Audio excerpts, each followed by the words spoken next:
So what do you call yourself? Welcome to the LaTangela Show. Hey. Hey, what can I do for you this fine day? This is your destiny. Hot, hot, hot. Right now. Welcome to the LaTangela Show.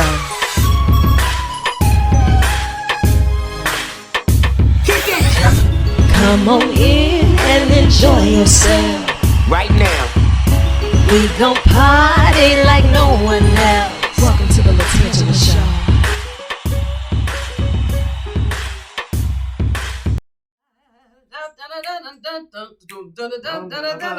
Hey, so just making sure you weren't going to make me do this by myself. Hi, and welcome to another episode of the LaTangela Show podcast. Now, you know, it always does my heart well to have those in the hot seat and on the tan line with their extended family. Because, you know, B, he's been hiding from me for the longest, but he's been working with me for the longest. And it's always good to see you, one. But to see you behind the microphone isn't often where we see you. So give me a little bit of, one, how has your day been so far? So far, It it makes me so glad to have this time together. Monday through Friday. I love it. You know what? I miss working with you. We had the privilege of working together in some of the most nurturing seasons of our lives. Yes. That's what iron it was. Iron sharpens iron. It does, you know, and then you always come up with a level of creativity when it's at an area where there is a clean slate. So we had the opportunity to just kind of paint a vivid and bold picture, and we were able to do that. But one thing that I've always admired about you, B, is that in this industry, you don't really find people who lead with the conversation of Christ and the impact that he has in their life day in, day out, no matter what the situation looks like, no matter what the outcome is dreading towards. It's like you always have this positive impact, right? So you're no stranger to the world of entertainment, but tell me a little bit about your walk and how did you make it to the world of entertainment as the producer, as the editor, as all of the things above that you do? Well, I pride myself, although we're only supposed to boast in Christ, right? That's it. Through his giftings that he has given me, I've pretty much been able to be self-taught. You know, it's kind of like if there's a problem, I'll solve it. Yeah. Wait a minute. Ice, baby, too cold. I was about to. No. I didn't know if you were going to pick that up. Absolutely. DJ revolve it. I'm here for it. DJ. So, you know, it's kind of just like if I have an idea, how do I do the idea? We started back in high school. We wanted to make funny videos. And so it was like, hey, well, got this camcorder. Let's see what we can do, you know. And then, oh, we want to add some graphics to it. Well, let me see what's out there, you know. And that went in through, continued on through college. And, you know, I was always just trying to find a new level creatively, you know, and see how can I top this? How can I top this? So, yeah, I mean, that also entailed a lot of education, and it brought me a lot of places, out to Orlando. How was that? It was nice. It was, I had some time on staff, the Creative and Healing Place. Yeah. In 2005, and then right around after that, I moved out to Orlando to do some training and stuff like that, and interning with some companies. And I mean, Orlando, it's just it was just the atmosphere. And what you want to do this weekend? You want to go to Disney well, not now. And you want to go to Universal? You want to go down to, so. Yeah. And I was on my own, and I'm fine being on my own. Yeah. I'd go eat somewhere. I'd go down to Chili's. And I would be like, why are you going to eat by yourself? But I'm good by myself, and I'm a people watcher, and I just like being in the atmosphere to absorb. Yeah. So I feel you on that. So just kind of, sit back, and then we got married, and then we moved out to Burbank, California, and I went to film school out there. Yeah. Just always trying to, enrich the toolbox, Sharpen the skill craft. set. Yeah. You know, yeah. and then when you say that you got married and then your wife, she believed in the vision, and you packed up your bags and say, we're a long ways from home, but wherever Yeah. you are, this is home, and we know that we're building a future together. How important is it that in this walk of life that you have that partner that does that for you? Because in the industry, you don't really hear about people talking about the sacrifices that are made within the relationship, Right. because something has to die in order for something to live. Yeah. Right. Mhm. And when everybody's making a sacrifice, how important is it that you align that vision, the Mhm. right sacrifices are being made, or even if you notice that it's not the right sacrifice, we can be strong enough to bounce back with this. Right. Right. Well, when we got married, we did our vows a little differently, and the pastor who did it, he put it, will you lodge where he lodges? Well, okay. So I guess she didn't have a choice, but no, she was fine with it. I mean, she had never left home through college and stuff. She had just lived at home, and so it was quite the leap for her. Yeah. But the only condition she put on it is that we're not going to live here past a year. Okay. Which was the length of the program. Okay, so look, we got 12 months for this program. After this program is up, time is out, we got to go. Did she say you have to come back here, or we just got to go somewhere else? I think here was our only option at the moment. Mm-hmm. And so that's what we did. Yeah, I love it. And from then to now, you've put in a lot of work. You've seen a lot of things. And within this entertainment industry, you see so much. What has been one of the biggest changes, whether it has been morally, creatively, what has been one of the biggest changes that you've noticed? Well, back when I was living in California, they were on a hiring freeze, and that was in 2010. That's tough.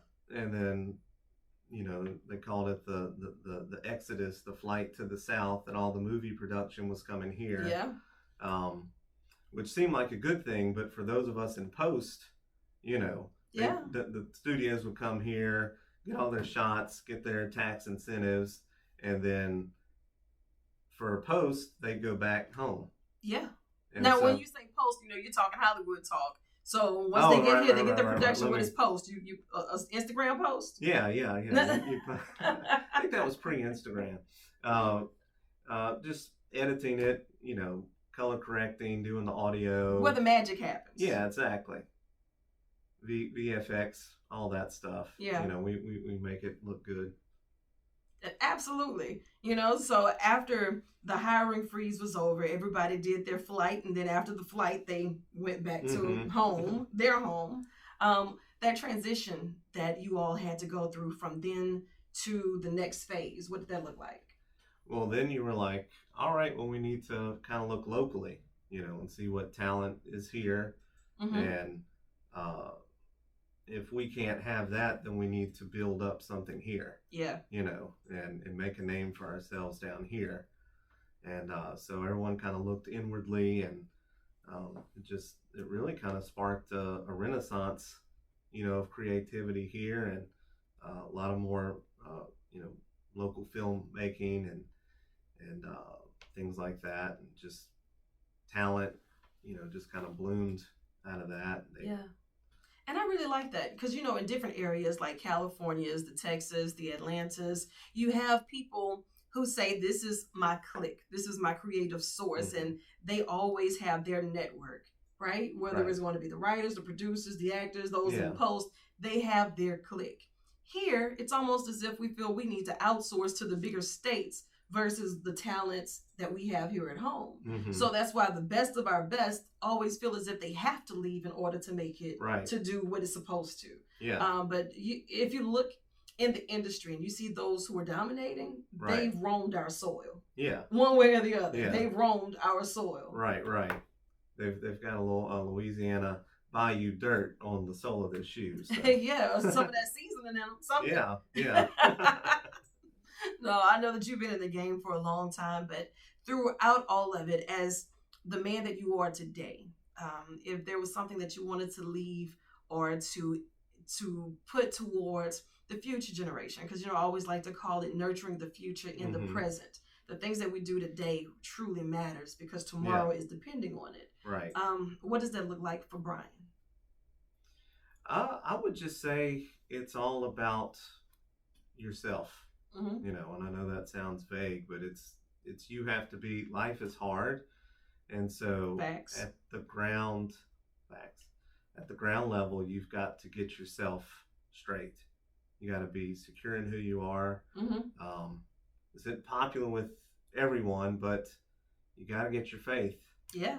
You gotta, that's the only thing that's gonna get you through is the Lord. That's it. And you know, in today's society, in some mixed crowds, that's almost like it's a dirty word. Mm-hmm. Having faith or believing in your morals, your values, whatever that looks like. Yeah. If it's against the grain of those who feel that now yours isn't aligned with theirs, Mm-hmm. just don't say it at all. Oh yeah. Just mum's the word. Yeah. You know, and it's almost like Cancel culture. cancel culture. You know, and then I have a problem with the cancel culture because if you're so easy to cancel someone for having an opinion that's not yours, were you even really riding with me in the beginning? Like, were we even on the like? Can't cancel something you wasn't rocking with in the first place. So if you're not going to sit here, don't sit here. But it's an uncomfortable instant gratification world that we're living in today. Yeah. And that's just society. And I mean, if anything, those of us that are getting up there, at least I'll speak for myself. You're still young. Yeah. We've been able to look back. Oh, you mean like getting up there past 21? I'm kind of there. Yeah, I'm there with you. Kind of 22 and a half. Final answer, I'm sticking to it. On the edge of 17. On the edge. On the edge. Don't judge me. You know, it's just this shift that we've seen. And I mean, there's no way that anybody today would even have known what it was like for us to use a CD player. What? Or a VHS. 8-track? Yeah. Yeah. You know. Yeah. Pong. Wait a minute. Do you remember the palms? Please don't take me back down memory lane. Uh-oh. Yeah. Or the two-way pagers. Oh, yeah. Mm-hmm. Or you know what? Better yet, a rotary phone. You get these kids a rotary phone, their patience would not allow them to call anyone. Oh, yeah. 2, 2, 2, 2, 5, 2, 2, 2, 2, 2, 2. You're like, oh, you know what? Don't even worry about it. Don't worry about it. You've reached this number in error. Sorry, it's no longer in service. Less of a line of communication. Yeah. No, but you know, there's always a story behind the story, Brian. If someone were to ask you, what is the story behind the story of Brian? What would that be? I mean, there's nothing else. There's nothing else to say, but I'm a wretch. I always say I would be a basket case. I'm held together by duct tape and thread. Yeah. If it weren't for my faith. Yeah. And it wasn't for God in my life. Absolutely. Every day I feel like I'm just crashing through every day. Just His grace and His mercy. Absolutely. Yeah, and you know what? And that's a positive outlook to have on it. Knowing that we don't have it all together, but yet you get up and you decide to try. You have this beautiful family that's depending on you, that loves you, and that you're willing to make the ultimate sacrifices for, and they know it. You know, so they're leaning on your guidance, and to know that you're leaning on God's guidance has got to make them feel some level of comfort there. Leaning on the everlasting arms. That's the one. Leaning. That's leaning. it. That is Safe it. and secure from all harm. See, you know what? Now you're about to have me up here with the old spirituals. Uh-oh. You know, and it's always a privilege to have you in the hot seat and on the tan line. But I know there's always something that's next. So as the next unfolds, is it safe to say that I can get you back? You get me back anytime. All right. Promises made, promises kept. And I keep my promises. Absolutely. And Just plus, as sure as His promises. as His that's surely right. as the sun will rise, surely as His word endures, I'll be back. And I'm here. If you extend the invitation. It's an open invitation. Oh, so we're all definitely going to make it happen. Okay. You know exactly where to find me. Yeah. You pull up, I'm here. Pull up on me. Parking's a little tight, but Yeah, it is though, isn't it? And the next time you got to bring the family with you. I'll get them up here. You They're know? out of school now. That's good. I trade grown folks in for the kids all the time. All the time. Yeah. And they're hanging out with Nana Tan. Yeah. Okay, good. As long as we have that understood. Nana Tan right here. That's the one. I know you got more work to do, so I'm going to let you chase the sun or let the sun chase you. But either way, get after it. I love you, and there's absolutely nothing you can do about it. Are you either?